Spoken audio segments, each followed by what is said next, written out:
સુપ્રભાત. શ્રી કન્યા પ્રાથમિક વિદ્યાલય કાલાવડ, ધોરણ 6, વિષય સંસ્કૃત. વિદ્યાર્થી મિત્રો, આપણે ધોરણ 6 માટે થઈ અને સંસ્કૃતનું દ્વિતીય સત્રનું પાઠ્યપુસ્તક ખરીદવાનું રહેશે. હવે એ પાઠ્યપુસ્તક અને પાકી બુકમાં લખવાનું છે, સ્વાપોથી કોઈએ ખરીદવાની નથી. તો વિદ્યાર્થી મિત્રો, આપણે દ્વિતીય સત્રના પ્રથમ ચેપ્ટર તરફનો અભ્યાસ કરીએ. પ્રથમ ચેપ્ટરનું નામ છે મમ અંગાની. વિદ્યાર્થી મિત્રો, આપણે પ્રથમ સત્રની અંદર વર્ણકોષ્ટક તમને શીખવવામાં આવેલું છે. એના આધારે આપણે સંસ્કૃત વાંચન વખતે ઘણા શબ્દો એવા હશે કે કેવી રીતે વાંચન કરવું, તો એ માટે થઈ અહીંયા પણ પ્રથમ ચેપ્ટરનું નામ આપવામાં આવેલું છે. તો અહીંયા જે ડ છે એ ઉચ્ચારણ આપવામાં આવેલું છે, એ આપણે ડ ઉચ્ચારણ કરવાનું થતું નથી, પરંતુ એ શું છે? અનુસ્વાર છે. એટલે તમને વર્ણકોષ્ટક જ્યારે શીખવેલું છે ત્યારે તમને કહેવામાં આવેલું હતું ક વર્ણનો અનુસ્વાર. ક વર્ણનો એટલે કે ક વર્ણના 4 અક્ષરો હોય, ક, ખ, ગ, ઘ. જ્યારે ગ અથવા તો ક વર્ણના 4 માંથી કોઈ પણ એક અક્ષર આવે ત્યારે અનુસ્વાર કરવા માટે થઈ ડ નો ઉપયોગ થાય છે, અને એ પણ ડોટ સાથે ડ લખવાનો હોય છે. એટલે અહીંયા વાંચવાનું છે અંગાની. આવું વાંચન શીખવવા માટે થઈ આપણે વર્ણકોષ્ટકને ફરી વખત વિડીયો છે પ્રથમ સત્રમાં મુકાયેલો છે, એ તમારે જોવો હોય તો જોઈ લેવાનો. મમ એટલે કે મારા અને અંગાની એટલે અંગો. દરેક ધોરણની અંદર, દરેક ભાષાની અંદર બાળકો પોતાના અંગોને ઓળખતા શીખે એ માટે થઈ અને મૂકવામાં આવેલું હોય છે એક ચેપ્ટર. ગુજરાતીમાં તમે તમારા દરેક અંગોને ઓળખતા શીખી ગયા છો. અંગ્રેજી ભાષાની અંદર પણ તમે તમારા બોડી પાર્ટ્સ નેમ છે એ શીખી ગયા છો. એ જ રીતે હિન્દીમાં પણ આવડતા હશે. તો હવે આપણે સંસ્કૃતમાં જોઈએ કે શરીરના દરેક અંગોને સંસ્કૃતમાં કઈ રીતે ઓળખવામાં આવે છે તેમ. તો મમ અંગાની એટલે મારા અંગો. પ્રથમ તમને બાજુમાં આપવામાં આવેલું છે દંતાહા એટલે કે દાંત. તમારા મુખમાં રહેલા દાંતને, દાંત વધુ પડતા હોવાથી એમને દંતાહા એટલે કે દાંત કહેવામાં આવે છે. પછી છે ઓષ્ઠ એટલે કે તમારો હોઠ. જે ગુજરાતીમાં તમે હોઠ કહો છો એને સંસ્કૃતમાં ઓષ્ઠ એ રીતે વંચાય છે.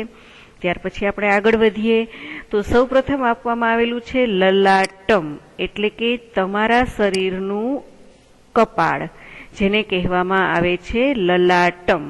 એટલે લલાટમનો અર્થ આપણે કપાળ એવું લખીશું. નેત્રમ એટલે કે આંખ. નાસિકા એટલે નાક. મુખમ એટલે કે આપણે જેના દ્વારા ખોરાક લઈએ છીએ એને કહેવામાં આવે મુખમ, પરંતુ આખા મોઢાને પણ આપણે મુખ જ કહીએ છીએ. એટલે અહીંયા આખા મુખનો પણ સમાવેશ થાય છે. મુખનું મુખ પણ લખીશું અને ચહેરો પણ લખીશું. મુખમનો અનુવાદ મુખ. વક્ષઃ એટલે કે છાતી. ત્યાર પછી આપવામાં આવેલું છે નીચેનું બોડી પાર્ટ્સના જે આપણા પેજની અંદર આપેલા અંગોના નામ આપણે એક સાઈડ તરફથી વાંચીએ છીએ. તો જોઈએ વક્ષઃ એટલે છાતી. ત્યાર પછી ઉદરમ. ઉદરમ એટલે કે પેટ. ત્યાર પછી આપવામાં આવેલું છે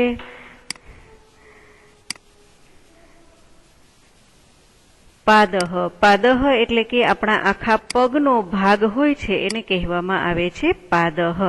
ત્યાર પછી આપણને ચરણ આપેલું છે. તો ચરણ છે એ આપણા પગના તળિયાનો જે ભાગ છે એમને કહેવામાં આવે છે ચરણ. હવે આપણે જોઈએ બીજી સાઈડ આપેલા જે નામો છે એ. તો એ સૌ પ્રથમ નામ આપવામાં આવેલું છે આપણને કેશા એટલે કે એ છે માથાના વાળ, એને કહેવામાં આવે છે કેશાહા. ત્યાર પછી આપેલું છે કર્ણઃ જે આપણું કાન છે. ગ્રીવા ડોક. હસ્તઃ એટલે કે હાથ. ત્યાર પછી આપવામાં આવેલું છે કરતલ, એટલે કે જે હાથની હથેળી હોય છે તે. ત્યાર પછી બાજુમાં આપવામાં આવેલું છે જીહવા. આનું વાંચન ખાસ વિદ્યાર્થી મિત્રો સાંભળો, જીહવા એટલે કે જીભ. આ રીતે શરીરના દરેક અંગોના નામ વિદ્યાર્થી મિત્રો તમારી પાકી બુકની અંદર એક એક નામ લખતા જાઓ અને શબ્દાર્થની જેમ એમનો અર્થ લખતા જાઓ અને આના આધારે છે તમે તમારા શબ્દાર્થની તૈયારી છે કરી શકશો.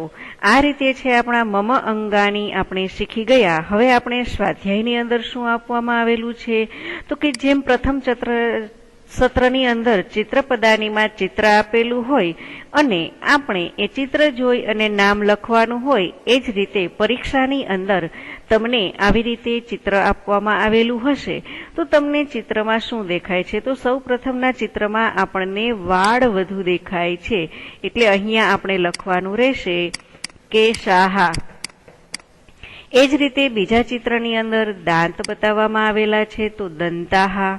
એ જ રીતે પછીના ચિત્રની અંદર હોઠ બતાવવામાં આવેલા છે તો ઓષ્ઠઃ. કાન બતાવવામાં આવેલો છે તો કર્ણઃ. આ તમને પરીક્ષાની અંદર 1 માર્ક્સનું પૂછવામાં આવશે. પરીક્ષામાં આ જ રીતે ચિત્ર આપવામાં આવેલો હશે.